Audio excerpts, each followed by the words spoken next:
예, 안녕하세요, 여러분. 4차 산업혁명과 빅데이터 활용의 서진수입니다. 자, 이번 시간은 그 10번째 시간으로 앞으로 미래가 어떻게 변해갈 건지, 그리고 그 미래에 빅데이터가 어떻게 활용이 되고 우리가 어떻게 준비를 해야 될지를 정리해서 말씀을 드리겠습니다. 그래서 이번 시간 얘기를 다 들으시고 나서 내가 미래 준비를 이렇게 하면 되겠구나라는 인사이트를 얻으시기를 바랍니다.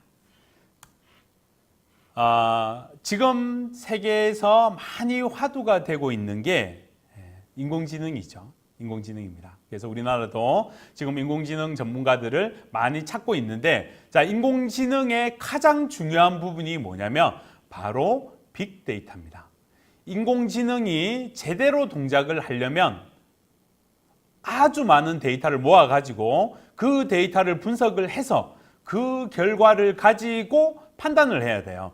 자, 아무리 똑똑한 알파고라도, 여러분 알파고 다 아시잖아요, 그죠? 알파고하고 이세돌 씨의 바둑 둘 때 저희도 굉장히 충격을 받았는데, 아무리 똑똑한 알파고라도 바둑 정보를 하나도 안 주고 이세돌 이겨?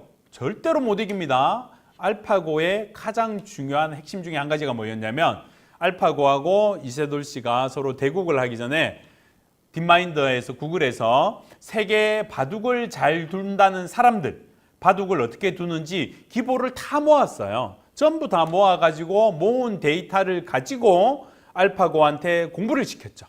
그게 머신러닝이라는 거죠. 공부를 시켜가지고 이제 대결을 시킨 거잖아요. 여기서 핵심은 엄청나게 많은 데이터를 모아가지고 했다는 거예요. 그래서 빅데이터가 없으면 인공지능이라든지 머신러닝이라든지 다 먹통이 됩니다. 마치 차는 있는데 기름이 없어서 못 가는 거랑 똑같아요. 빅데이터가 정말 중요하게 될 거라는 거 꼭 알고 계시면 좋겠습니다. 자, 지금 보시는 화면은 이 인공지능 분야에서 지금 아주 잘 나가고 있는 중국 얘기를 해드리려고 합니다. 중국이 인공지능 관련해서 굉장히 잘 나가고 있는 것 중에 하나가 뭐냐면 화면 안면 인식이에요. 이미지 인식. 그래서 중국은 지금 어떻게 하냐면 중국 인구가 대략 한 13억 명 정도 된다고 하잖아요. 근데 중국이 요새 많이 하고 있는 게 뭐냐면 중국 국민들 사진을 딱 찍으면 이 사람 이름이 뭐고 어디에 살고 그 다음에 이 사람 뭐 벌금이라든지 이런 범죄 이력은 어떻게 되고 이런 정보들 3초 안에 다 찾아준답니다. 대단한 기술입니다. 사람 얼굴을 딱 찍으면 이 사람 정보 딱 스캔해서 이 사람이 누구고 어디에 살고 이런 거를 바로 찾아버려요. 이게 어떻게 가능하냐? 중국 국민들의 모든 정보들을 다 모아서 관리를 하고 있기 때문에 이게 빅데이터죠. 이렇게 해서 다양한 서비스들을 많이 만들어서 중국 같은 경우에는 이따가 나오겠지만 해외에도 수출하고 있고 굉장히 잘 나가고 있습니다. 자, 중국뿐만 아니고 우리나라도 이런 기술들을 활용하고 있어요. 그리고 쇼핑 많이 하시는 분들은 네이버 같은 데나 네이버도 그렇고요. 뭐 지마켓이나 다른 인터넷 사이트에서 어떤 물건을 하나 검색을 하시면 그 물건과 유사한 추천되는 제품이 많은 걸 보실 거예요. 뭐 예를 들어서 제가 어떤 옷을 하나 샀다. 그러면 그 옷과 유사한 색깔이나 디자인 옷이 막 추천이 돼요. 근데 그게 어떻게 가능하느냐? 그게 바로 인공지능 기술, CNN 기술을 이용을 해서 가능합니다. 자, 이게 어떻게 되느냐면요. 자, 이 옷을 샀던 많은 사람들이 어떤 옷을 또 같이 많이 샀느냐를 찾아요. 왜? 구매 내역은 다 가지고 있잖아요. 구매 내역을 가지고 있으니까 가지고 있는 구매 내역을 분석을 해서 예를 들어서 제가 빨간색 가로 스트라이프 옷을 샀다. 그러면 얘가 제가 빨간색 가로 스트라이프 옷을 샀다는 걸 인식을 해요. 딥러닝 기술을 이용을 해서 CNN이라는 기술을 이용해서 인식을 합니다. 이 사람이 빨간색 가로 스트라이프 옷을 샀구나 인식을 하고 자기가 가지고 있는 정보를 찾아서 다른 사람 중에 빨간색 가로 스트라이프 옷을 산 사람이 또 무슨 옷을 많이 샀는지를 찾아요. 분석을 해요. 그 데이터들 다 가지고 있는 거죠. 분석을 해서 빨간색 가로 스트라이프를 많이 산 사람이 보니까 파란색 가로도 많이 사더라. 그러면 저한테 고객님 파란색 가로 스트라이프 옷도 추천해 드려요 라고 해서 추천해 주는 거예요. 이 핵심적인 기능에 가운데 들어있는 것도 바로 빅데이터죠. 다양한 사람들이 샀던 정보들 모아놓고 추천을 해주는 거예요. 그죠? 그래서 지금 뭐 네이버도 그렇고요. 국내의 다른 뭐 쇼핑몰들 다 많이 쓰고 있습니다. 기본적으로 많이 쓰고 있어요. 자, 일본 같은 경우에는 이런 빅데이터를 활용해서 변호사도 있습니다. 이게 무슨 얘기냐면요. 자, 변호사가 하는 역할은 뭐냐면 어떤 사건이 들어왔어요. 그러면 이 변호사가 이제 사건 수임을 하면 이 사건과 유사한 과거에 있었던 사건들을 먼저 찾아요. 이걸 우리가 판례라고 하죠. 과거에 유사한 사건들을 막 뒤져가지고 과거에는 이 사건에 대한 판결이 어떻게 났는가 이걸 찾아내는 거예요. 이걸 찾아가지고 그 다음에 이제 이걸 제일 먼저 찾습니다. 그 다음에 두 번째 찾는 건 뭐냐면 이 사건을 담당한 판사가 있을 거 아니에요. 판사가 어떤 성향이다. 이 판사가 어떤 판결들을 많이 내렸는가. 이런 데이터를 모아서 분석을 해서 이런 사건에 이 판사면 우리는 재판 전략을 이렇게 가자, 저렇게 가자 라고 결정을 하는 게 변호사가 하는 역할인데 여기서 제일 힘든 게 뭐냐면 판례 찾는 거예요.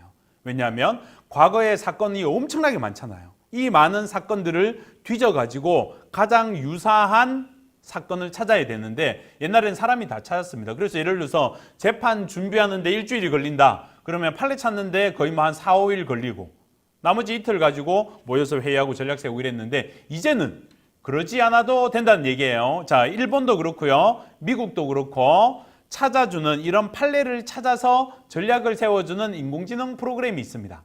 이 프로그램을 이용하면 알아서 판례를 다 찾아줘요. 그리고 더 한 걸음 더 나가서 이 판례에 대해서 재판 전략은 이렇게 가시면 됩니다라고 전략까지 어드바이스를 해주고요. 한국에도 있습니다. 한국에도 얼마 전에 유레카라고 법무법인의 변호사님들끼리 모여가지고 이 인공지능 개발자하고 힘을 합쳐가지고 인공지능 프로그램으로 이런 변호사 역할을 하는 프로그램을 만들어서 쓰고 있는데 사람이 며칠 걸려서 할 작업을 정말 몇 분 만에 해버립니다. 몇 분 만에. 그래서 이런 다양한 분야의 인공지능이 활용이 되고 있고 그 가운데에 빅데이터 분석이 들어가 있다는 거예요. 인공지능이 이거 어떻게 찾았을까요? 다 자기가 가지고 있는 데이터를 분석을 해서 이 판례에 가장 적당한 거는 요 케이스다. 이런 걸 찾아내 주는 거죠.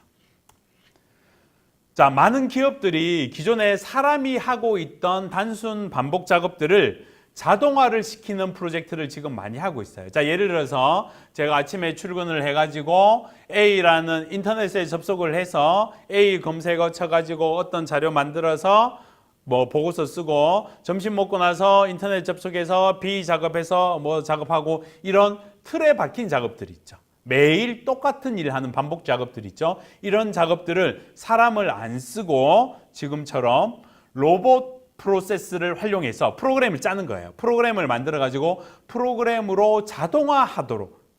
제가 지난 시간에 R 프로그램을 이용해서 되게 많은 텍스트 데이터에서 중요한 키워드 골라내는 거 사례로 보여드렸는데 그것처럼 예전에는 사람이 손으로 키워드를 일일이 골라냈다면 이제는 프로그램을 짜서 맡기는 거예요. 프로그램한테 맡겨놓고 데이터 양이 아무리 많아도 프로그램한테 저는 맡겨놓고 저는 그럼 뭐 하면 될까요? 더 중요하고 더 좋은 일 하면 돼요. 잘리는 게 아니고, 그죠? 더 중요한 일, 단순 반복 작업은 프로그램한테 맡기고 저는 다른 더 가치 있는 일들을 찾아내서 작업을 하면 되는 거예요. 그래서 요즘 회사에서 단순 반복 작업하는 인력들을 교육을 시켜서 다른 걸로 그 교육이라는 게 R을 하고 파이썬하고 데이터 분석 교육이에요. 시켜서 다른 걸 맡기고 이런 거는 프로그램으로 자동화하는 이런 흐름이 굉장히 많이 진행이 되고 있습니다. 자, 3D 프린터를 이용을 해서 기존에 사람이 생산하던 거를 3D 프린터를 이용을 해서 자동화하는 것도 많이 있죠. 그리고 이 3D 프린터를 이용해서 중국 같은 경우에는요, 3D 프린터를 이용해서 자동차까지 만듭니다. 전기 자동차를 3D 프린터로 만들어 가지고 실제 사람들이 타고 다니게끔 하는 프로젝트가 진행 중에 있어요. 옛날에는 자동차 이라면 당연히 쇠로 만들죠. 철판으로. 그죠? 그것도 사고 나서 죽으면 안 되니까 엄청 두꺼운 철판 이런 걸로 만들어야 되잖아요. 그래서 뭐 용접도 하고 뭐 기계를 이용해서 프레스도 하고 뭐 이렇게 전부 사람이 들어가서 작업들을 많이 했는데 이제는 차를 3D 프린터로 쫙 만들어 가지고 돌려버리는 거예요. 전기자동차. 이게 머지않았어요. 곧 중국에서 상용화될 예정입니다. 이탈리아 업체가 중국에다가 제안을 했어요. 시제품을 만들어 가서 차를 만들어 간 거예요. 실제 차를 만들어 가서 보여주면서 야, 우리 이런 거 만들어서 줄 테니까 우리하고 계약하자. 중국 사람들이 먹고 충격 먹어가지고 그거 보고 야, 정말 차로 만들 수 있네 해가지고 만들어 와. 이래서 몇천 대 만들어서 납품해서 들어가기로 해서 지금 프로젝트 진행 중에 있습니다. 자, 이 말씀을 드리는 이유는 세상이 정말 많이 바뀌고 있다는 겁니다. 자, 우리 어떻게 준비해야 될까요? 앞으로 세상은 데이터를 활용해서 그 데이터에서 새로운 가치를 만들어낼 수 있는 사람이 가장 중요한 사람이 될 겁니다. 회사든 뭐 관공서든 뭐든 간에, 그죠? 그래서 우리가 지금까지 긴 시간 동안 10개의 강의를 통해서 말씀드렸던 내용을 종합을 하면 데이터를 수집하고 분석할 수 있는 프로그래밍 능력을 키우시고, 그 다음에 통계 관련된 지식이나 다양한 도메인 날리지를 해서 데이터 분석을 할 수 있는 그런 스킬을 키우셔야 돼요. 그죠? 그런 스킬을 키우시고, 제가 지난 강의에서 보여드렸던 정말 중요한 이 그림, 그런 스킬들 플러스 데이터를 그냥 데이터로만 보지 말고 여러분들이 가지고 있는 다양한 경험과 노하우들과 결합을 해서 새로운 가치를 만들 수 있는 사람이 되어야 됩니다. 그냥 아무 생각 없이 사는 사람이 돼서는 안 되고요. 만들어져 있는 다양한 기술과 다양한 여러 가지 데이터를 활용을 해서 기존에 없던 새로운 가치를 만들어낼 수 있는 사람이 되어야 취직도, 회사도 그렇고요. 개인 사업을 하시든 취직을 하시든 진학을 하시든 앞으로 미래 사회에서 큰 역할을 해내시는 분이 되실 겁니다. 그래서 지난 긴 시간 동안 많은 말씀들을 드렸는데 여러분들이 꼭 이 4차 산업혁명 시대에 빅데이터를 잘 활용하셔서 이 사회에 꼭 필요한 중요한 분들이 되셨으면 좋겠습니다. 긴 시간 동안 고생하셨고요. 이것으로 끝내겠습니다. 수고하셨습니다.